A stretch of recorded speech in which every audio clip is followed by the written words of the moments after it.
is where you are at this level now.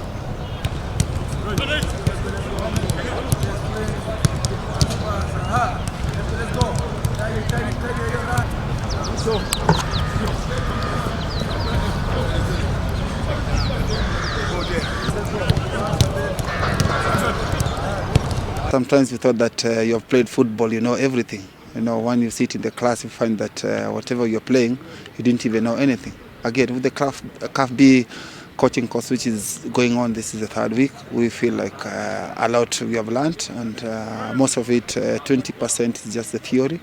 The practical are 80%, and for me, it is a learning process. I believe the last time I was in a class like this one, that was in 15 years ago when it was conducted here in Kenya, and we always said that it was just a matter of 4 days and then you are certified. Going through a CAF B coaching course, which basically is the first one to be done in Kenya. We are very proud for this opportunity, this moment, and this privilege that we've had from CAF.